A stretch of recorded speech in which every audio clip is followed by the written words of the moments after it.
do. I get to travel all around and bid on properties and deal with all kinds of interesting tenants and meet people from the real estate world. So I just think it's such a wonderful and interesting thing to do. It's really rewarding when you're building a portfolio because you just see it grow and grow and grow. And if you make smart enough decisions, you can do it in.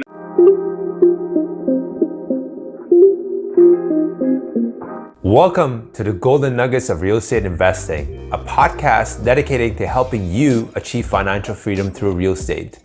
We'll be discussing the most important lessons, or better known as the Golden Nuggets of Real Estate Investing, entrepreneurship, and personal finance with new and experienced investors to help you get into real estate investing or scale up your portfolio. So make sure to tune in. What's going on, everyone? It's Ross Nedaee. I'm a real estate agent, an investor, and host of the Real Estate Golden Nuggets podcast. I have an amazing episode full of golden nuggets for you. If you like this podcast and gotten any value out of it, please share this far and wide to reach as many people as possible. If you are listening on Apple Podcasts, please leave me a 5-star review. If you're watching on YouTube, leave me a comment, like, subscribe, and hit the notification bell so that you can stay up to date on the most recent episodes. Thank you so much for your support. What's going on, everyone? Thank you so much for joining us for another great episode. I have my special guest here, Josh Stevenson. What I'm really excited about today is we're going to learn more about the northern region. A lot of us are now looking at other markets that we can cap into, and I have an excellent investor here who has a portfolio of about 87 units as of today. So very excited to have Josh here on board. For folks that don't know you, Josh, can you tell us a little bit about yourself and a little bit about your background? Yeah, like you said, my name is Josh Stevenson. I formed a company called Invest North with my best friend Brent Peterson, and we both are married to women named Jessica. So the company consists of Josh and Brent and the Jessicas. And I've been a property investor for about 14 years, and I started in Barrie, Ontario, where I house hacked my first duplex, and then I moved back to my hometown of Orillia, Ontario, that I'd been away from for about 20 years. And in the 20 years that I was away, I went to university in Ottawa. And then after university, I traveled the world for many years. I taught English in Japan, Korea, Taiwan, the Czech Republic, even Australia. I tried to teach the Australians English, but to no avail. No, I'm just joking. Actually, I worked in Surfers Paradise, mostly teaching Japanese surfers how to speak English and people from Brazil. And then I took my English teaching money and I was a tree planter for a while. And then I got to travel all the places I wanted to go through Central America, through Mexico, Guatemala, Honduras. And then I went to Southeast Asia. I went to Singapore and Thailand and Cambodia and Laos. And then I got to live in India for about 6 months. And I got to take a trek through the Himalayas. And I actually went overland. I went overland from India all the way to Europe. So I traveled on trains and buses from India into Pakistan. And I actually made it into Afghanistan. Wow. To the Khyber Pass. Before 9/11, and I was traveling with a guy who was doing business there. He's buying Imperial leather soap, or he's importing it there, and I got to meet members of the Taliban pre 9/11. So that was crazy. One of the most interesting experiences of my life. Yeah, and then traveled overland through Pakistan into Iran and up into Turkey. I lived in Europe for a year, and I was the director of an English language school. Mm-hmm. And then I came home to Canada, and I opened my own English language school on Queen Street. And I ran it with my wife and my friend that I opened the company with, Brent Peterson from Invest North, and we taught there. We got shut down by SARS. You remember SARS back in the day? Not too dissimilar to what's going on now. Right. And that forced me to close the school because the WHO put a travel advisory against Toronto and said, get out of Toronto if you can. So all my students left overnight because these are kind of wealthy kids from, countries like Japan and Korea and Brazil and Poland. So everybody left, and I basically lost all my money. And that was something that I'd been planning to do for a while, and it had the rug pulled out from under me. So I became a grade 8 teacher, and I went to teachers college, and I decided to get a real job, a regular job. Yeah. And then I started my career in Barrie, Ontario, about 14 years ago. And I bought my first duplex, and I lived in half, and I rented out the other half. And I had, the people that were living above me pay the mortgage and some of the utilities. And I thought, why isn't everybody doing this? Like, what? This is not rocket science. And then I started reading books about investing, and I learned about, the BRRRR strategy, and I learned about, using other people's money and creative financing. And then I decided to go to a friendlier market, my hometown, which was just, 20 miles up the road. And I came to Aurelia after being away for 20 years, as I said earlier. And I started buying up all the properties because, maybe 12 years ago, things were dirt cheap here. I was buying triplexes for 200,000. Bought a fourplex for another 200,000. Wow. And buying as much stuff as I could. And then the market exploded, and my properties doubled and then almost tripled. And then my best friend moved back to Aurelia, and he was interested in doing this because he had bought an income property in Lethbridge. He had seen the light over in Alberta, and he said, we should do this together. So we formed Invest North, and we started buying all kinds of properties to the north, in North Bay and Cobalt. Those are other two areas. And to this day, we have 87 units, and it's valued at, like 13 to 14 million now. So it's like kind of a dream come true, but it was a long and winding road. Yeah. Wow. You had some like a very interesting journey. I absolutely love it. Like sounds like you've first of all traveled pretty much all around the world. Not quite yet, but but majority of it, you've kind of lived there. You've kind of taught in there, which is phenomenal. It's your breadth of experience when it comes to the traveling aspect, which I absolutely love. Sure. And then, so what makes it so interesting about here is first of all, you had the adversity to switch right from a certain one field to another. So what attracted you to real estate? What drew you to real estate, and and how did you get started? I know you mentioned you kind of like read books and stuff, but like, what was the trigger point there to say, hey, you know what, real estate could be a way for me to build another career path, to say? One day, I read a lot of books, and I was walking through the library, and I saw a book on investing, and I pulled it out, and it was like a revelation. It was like, oh my God. It wasn't a very well-known book. It's called Building Wealth One House at a Time. And I read house hacking and BRRRR strategy and creative financing. And I just thought, this is not rocket science, because I'd never been that interested in finance. I wasn't always interested in the business world, but this was very simplistic. And I will tell your listeners, anyone can do this. Anybody with a phone and some people skills and some bravery, you can be a property investor. It's something that everybody can do, and even if you don't have money, you can borrow money if you educate yourself enough, and people gain confidence in you. They'll lend you money. I didn't go that route, but so it was literally a book. I showed my wife, and then we put all our money into the first duplex, house hacking, and then from there we just kept doing it. We equity would build up, and we buy another one and another one. And, at the beginning, I got a couple small loans from my family, and I paid them interest, but I paid them back right away. I paid off my school debts. I took my kids to the West Coast, to the East Coast.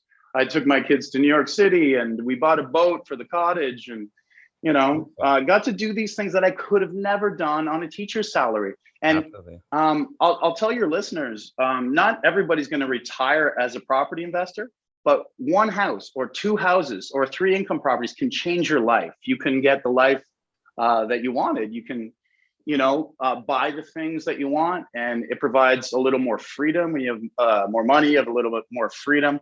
And back then, the teaching salary was meager, but I got to give my kids everything they wanted and take the trips I wanted, and have those extras, go to Raptors games, and, just eat at nice restaurants, and that was just on the cash flow from the properties.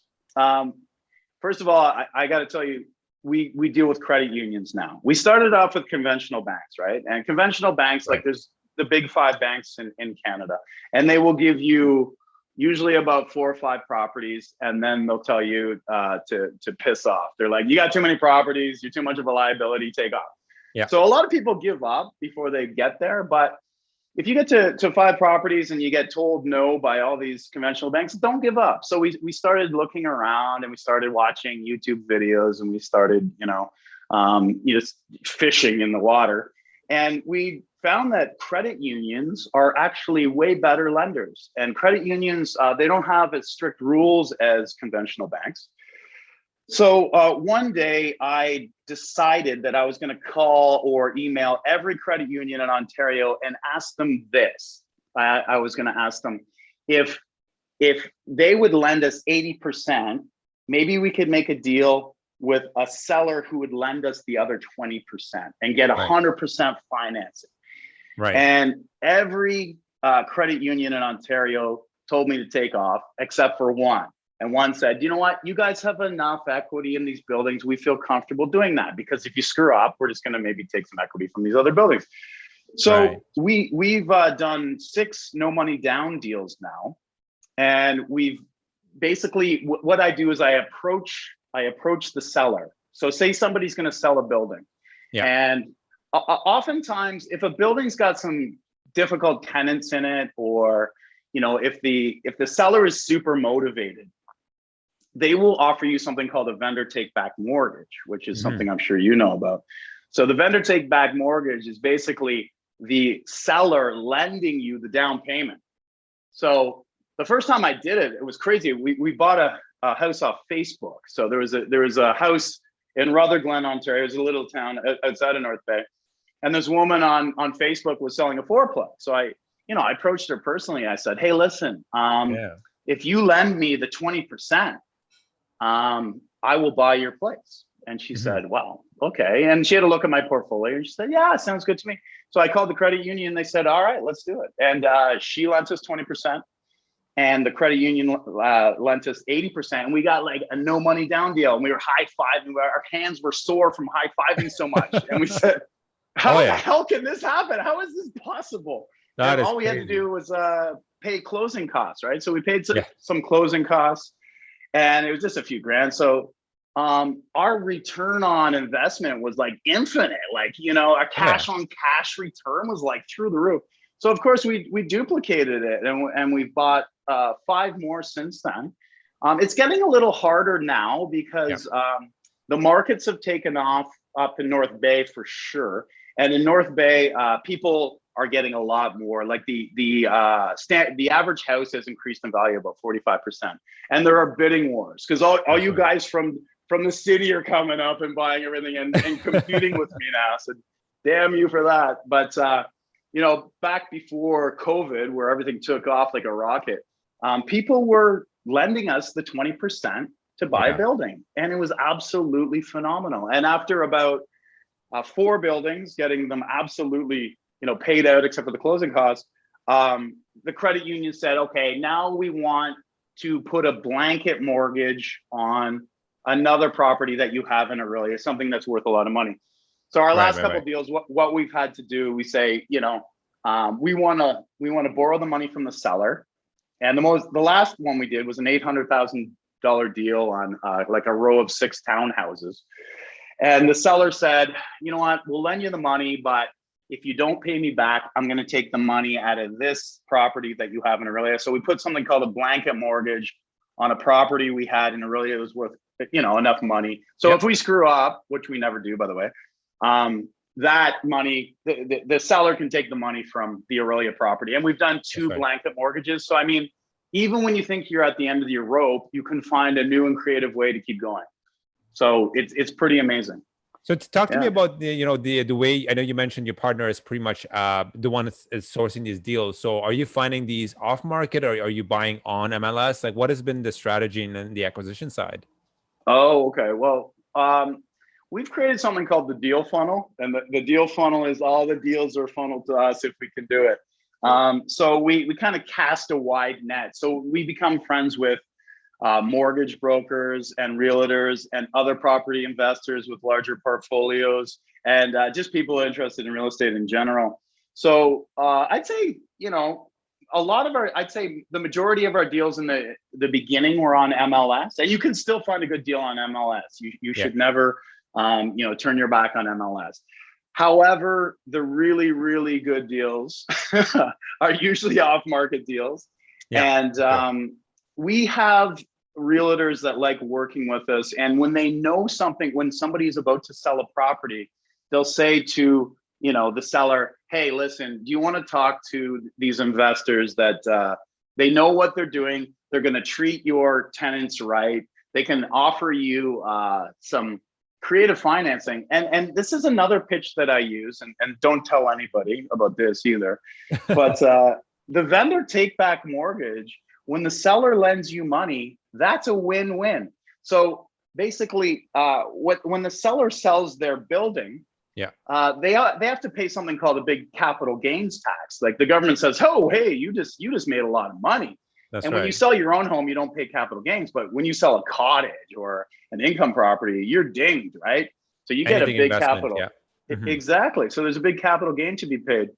So if you, for example, if somebody sells you a $500,000 property, but they lend you $100,000 for the down payment, they're only paying a capital gain on the $400,000, and the $100,000 is paid back to them over 3, 4, or 5 years.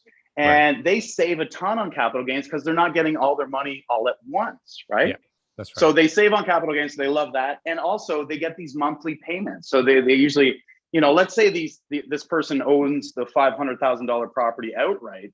Okay, so they get $400,000, boom, huge amount of money.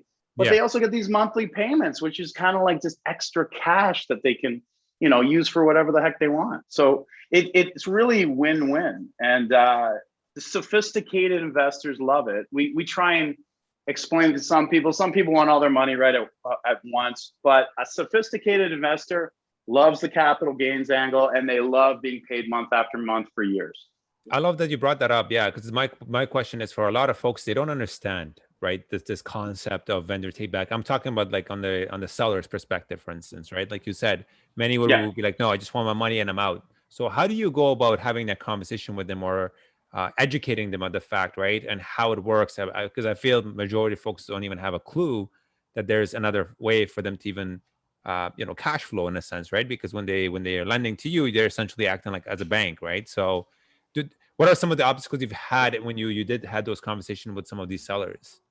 Yeah, so we have a website called investnorth.ca, and there's actually a page, and I've only put, I think, a couple of the deals on it. I should put the rest on. I just always run out of time.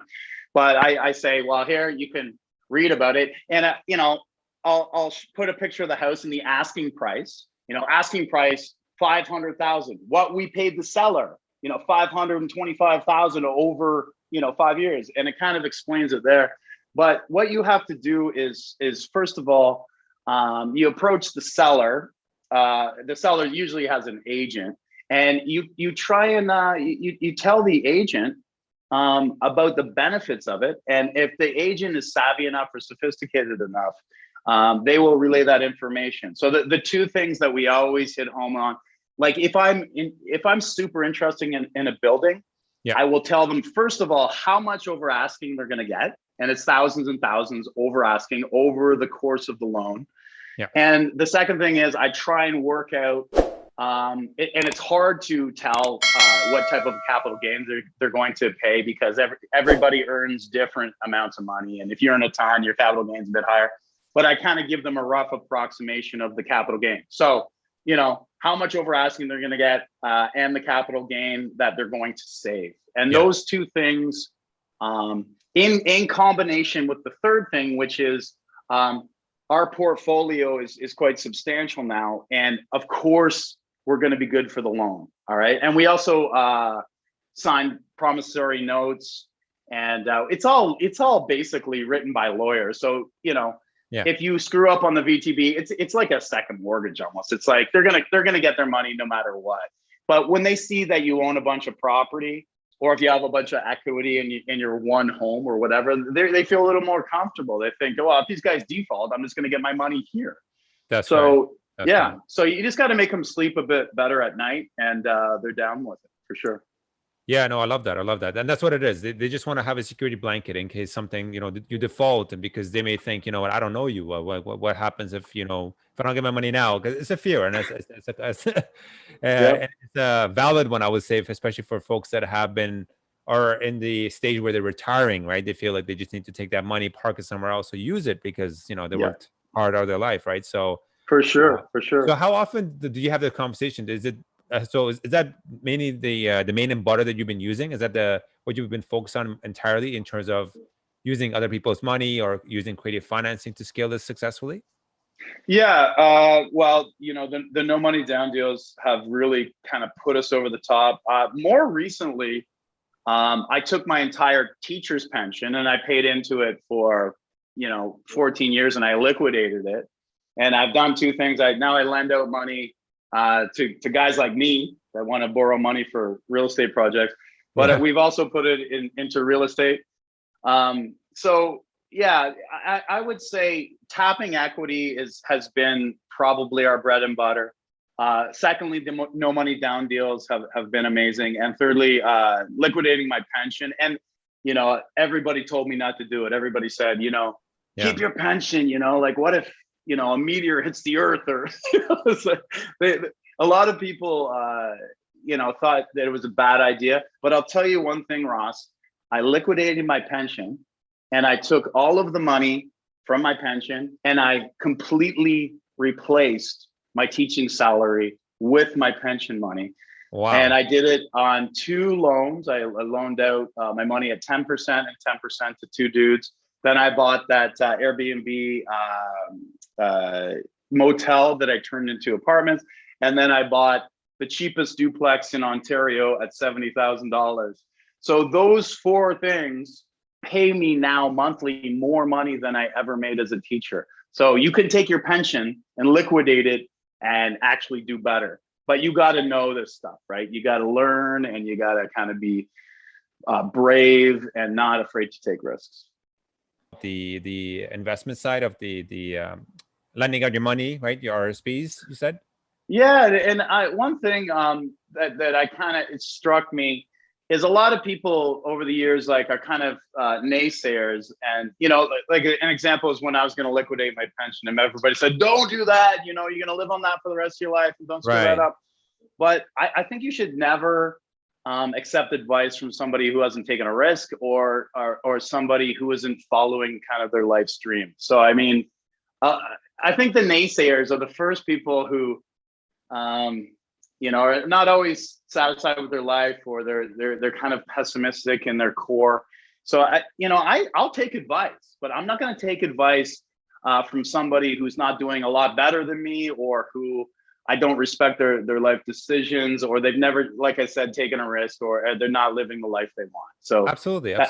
Yeah, it's like taking advice from a mechanic who on how to fix a computer. Like, oh yeah, they're not a subject matter expert. They don't know what they're talking about. Sure, they can give you their opinion, but it doesn't mean it's a valid one, right? 100%. Yeah. And then going back on what you were saying, I know you mentioned you said out of all the credit unions you reached out to, what was the credit union's name? Who did you reach out to? You gotta give us the golden nuggets here. I don't think they really want us to say, but the credit unions up north, I'll give you a hint.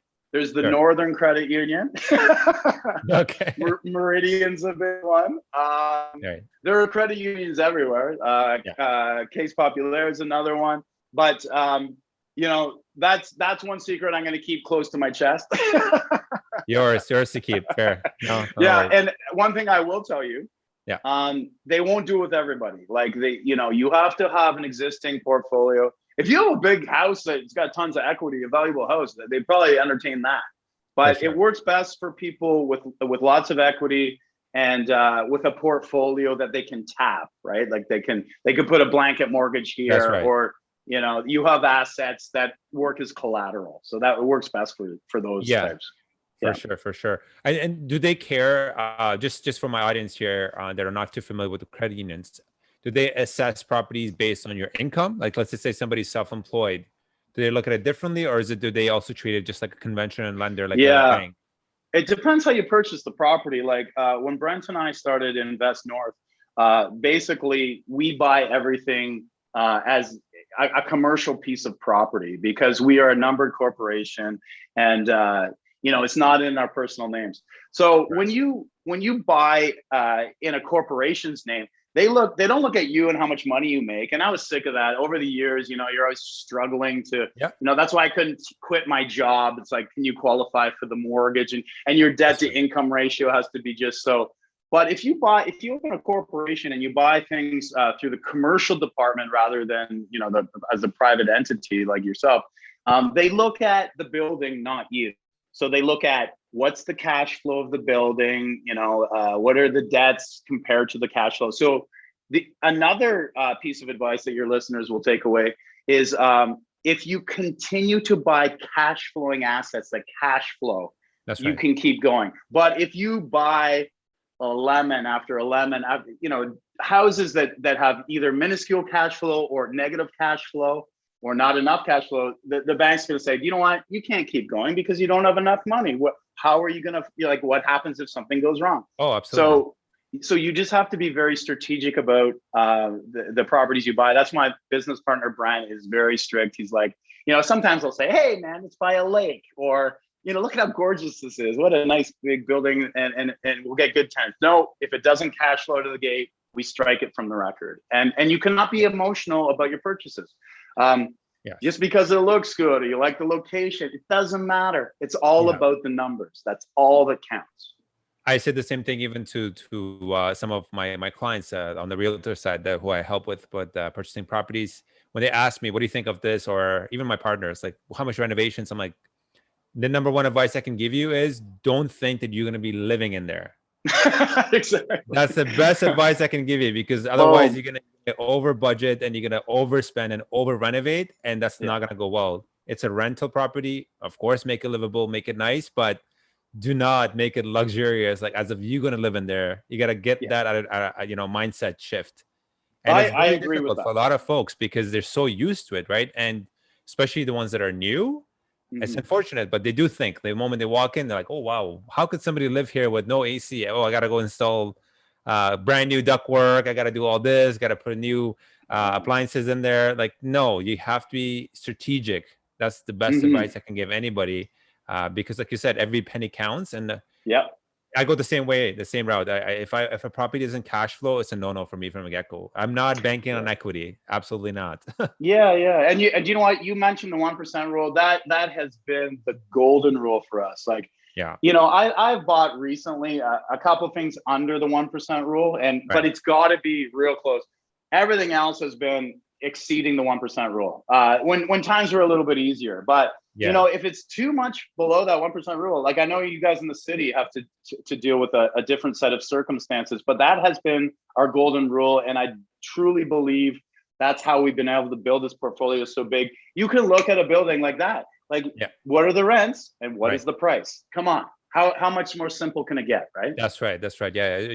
Just have to, dumb it down, make it very simple. And so my question also, with that said, there, Josh, is are you not concerned about appreciation? Because that's another factor folks look into when they are investing in a region, right? I understand your cash flowing like really well, but the industry in the north, as we know it, is mainly around mining, right? So they've had closures and so forth, right? So what is your take on that as a future growth? I mean, are you not concerned? Like, what happens tomorrow if, let's say, for example, all the mining companies close down? Like, what is your plan B or plan C?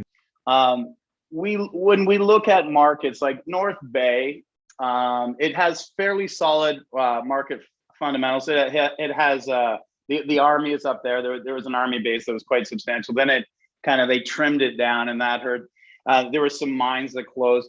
But the population has been holding steady at about 52,000, 53,000. Last year, U-Haul, that rents moving trucks, they do a list of where are most of the moving trucks moving to in Ontario or in Canada. In Canada, number one was North Bay. Okay, so people fled the city. And I'll tell you one thing, Ross, I don't think the old rules apply now. I'll tell you why, because people are leaving the city left and right because they can work from home. And I think now that that precedent has been set, Yes. people are going to go where they can retire or where they can buy a house that's not $1 million, or they can have a big backyard, or they can be on the water or near the water. That's right. So because of this whole transition from COVID, like the after effects of COVID, you're seeing people in these remote areas from the city Yeah. that all they need is a decent internet connection. That's our criteria. Like, Yes. this town's okay, but how's the internet? Yeah. Because if the internet's okay, Yeah. people will move there and people will work there. Also, I keep track of a lot of things, but the projection for immigration to Canada is 400,000 a year, and COVID derailed that. Of course, we had major interruptions, but when we get back on track, which we're starting to, the Canadian government is going to have hopefully 400,000 immigrants into Canada, which is a lot for a small country like us. A lot of those people end up in Ontario. Yes. And Toronto can't hold them all, right? No. There's got to be some spillover. Yeah.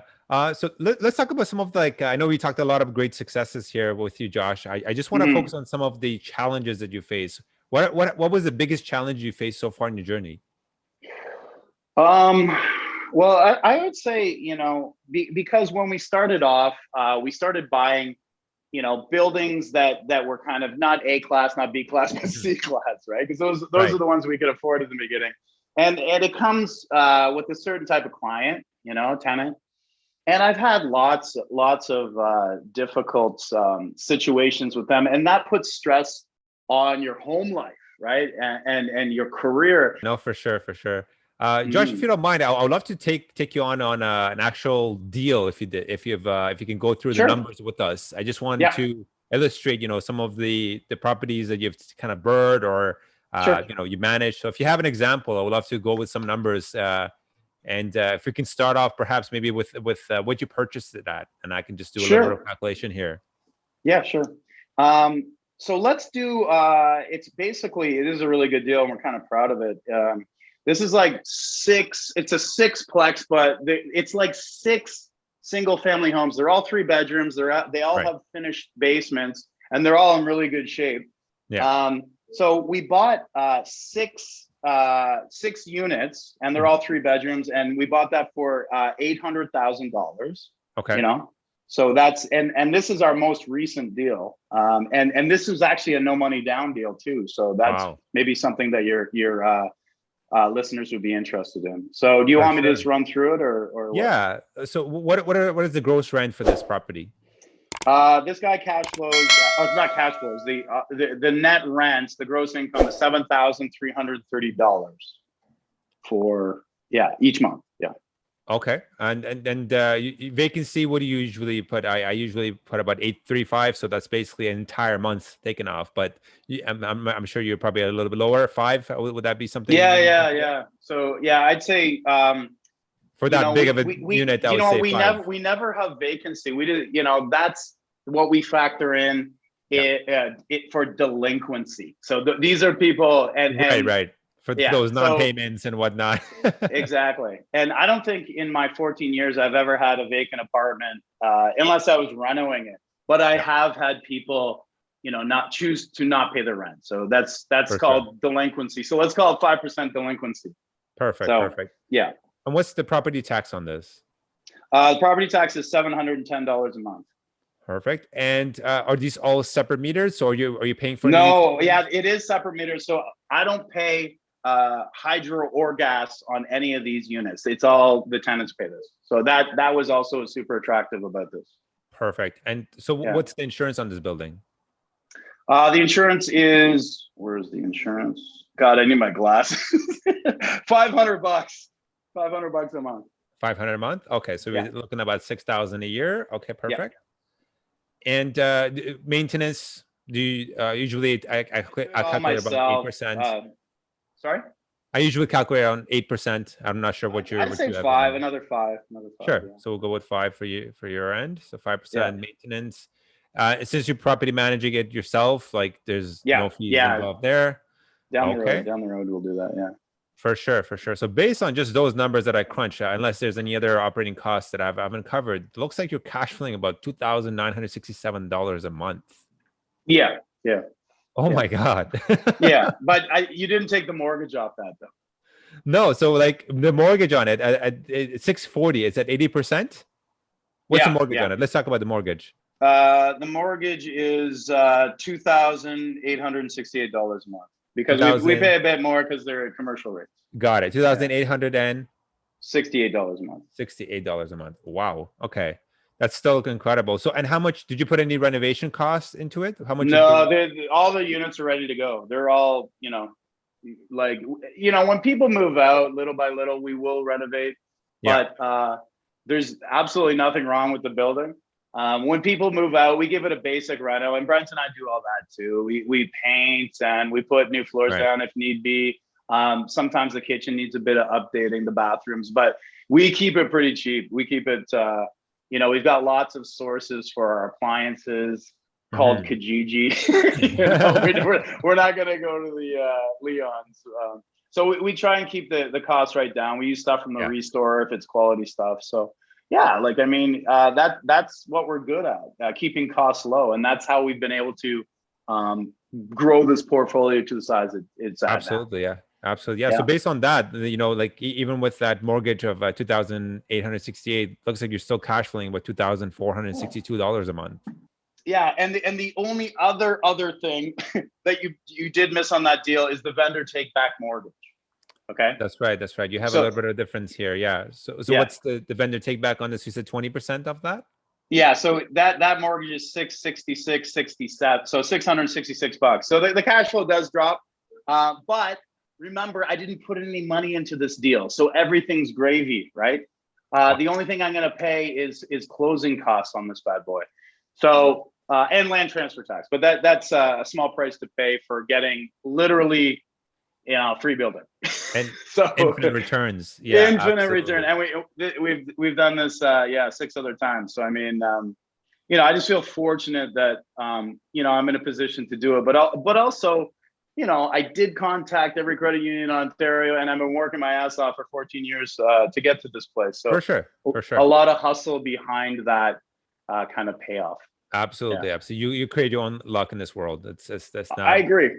I totally agree with that, and I think you're a testament to that. And especially in the investment world, you have to grind. It's not easy. People say you get lucky, but honestly, you have to work hard for everything. Yeah. Transition to the ending of the podcast with some questions. So I know you mentioned you do read it quite a bit. So for folks that are interested in picking up some books, whether it could be in real estate related or mindset, what are some books that you can recommend for them? Well, the Holy Bible of real estate investing is Rich Dad Poor Dad by Robert Kiyosaki. I think you should start there. Yeah. A lot of it's about mindset. So I would say basically a good one for mindset is the Napoleon Hill book, Think and Grow Rich. That's all about your mindset, right? That's right. There's also the guy that used to run Rain in Canada, Don Campbell. He's written a lot of very interesting books. So there's also a book on joint ventures if you're into that. I read that. I never did any, but it's kind of a good blueprint for that. There's so many books out there, and don't shy away from the online gurus.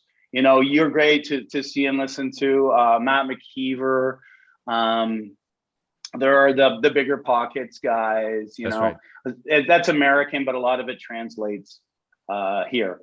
So and that's the thing. You just have to keep engaged in your reading and learning. And a lot of these guys, if I reached out to you, I'm sure you would shoot back an answer you think, well, these guys got a podcast, he's too busy for me. But no, I reached out to you, and you were good to me, and I'm sure you're good to your audience. So don't be afraid to reach out to these personalities online, and they're a wealth of knowledge. And if you want to get coaching, great. But if you just need a few good pieces of advice, shoot me an email. Find me at Invest North on Instagram.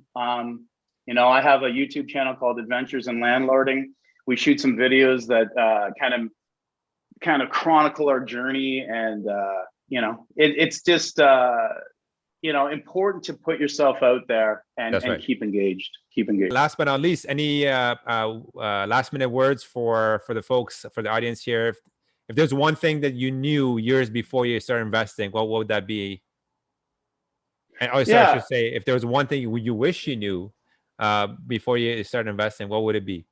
Yeah, just enjoy the moment. Like, a lot of people say, I'm going to be happy when I get 100 doors, or I'm going to be happy when I retire, or when my marriage gets a bit better. But you got to enjoy the moment, and life is a journey, and it's not about this final destination. So if you're not happy with what you're doing in life, you should switch it up. And I play music. I play the guitar pretty badly, but I don't play the guitar thinking it's going to be amazing when I hit that last note and the song's over. I like playing music for the sake of playing music, and your life should be a piece of music, and you should enjoy those moments with your children, or your moments with your friends, or the challenges that you have at your job. And don't look at some far off reward. Live in the moment. And since I started doing that, my life kind of changed. Love it. I love it. Absolutely. Yeah. It's very easy to get sucked into that, vortex. Yes. And think, what, I have to do this, I have to do this. Yeah. Work hard, play hard. I think the balance is very key in life. And you have to value all sorts of relationships. It's not always about the money. It's the relationships, including your family, friends, of course. Right. I agree. I couldn't agree more. For sure. Awesome. Well, thank you so much, Scott, for joining us here today. I mean, for folks that want to connect with you, what's the best way to reach out to you? Probably through my Instagram page, investnorth.ca on Instagram. I also have a website, investnorth.ca, same. And check out a video, Adventures in Landlording. You'll get a laugh, man. There's some funny videos in there. We love our tenants to death, but we do poke fun of them from time to time. It's part of the journey. So there's some interesting ones in there, and some very informative ones on there. And that's our gift to the public. We just want people. We've had great success. We want to pay it forward and have other people be successful as well. Absolutely. Thank you so much for tuning into today's episode. I hope you were able to get some great golden nuggets out of it. The kindest thing that you could do is share this podcast across all social media to help as many people as possible. If you like this podcast or have any questions, feel free to reach out to me on Instagram or YouTube. I love bouncing ideas, people, and I love talking real estate. Thanks so much. I'll see you in the next episode. Remember, financial freedom is just a few properties away.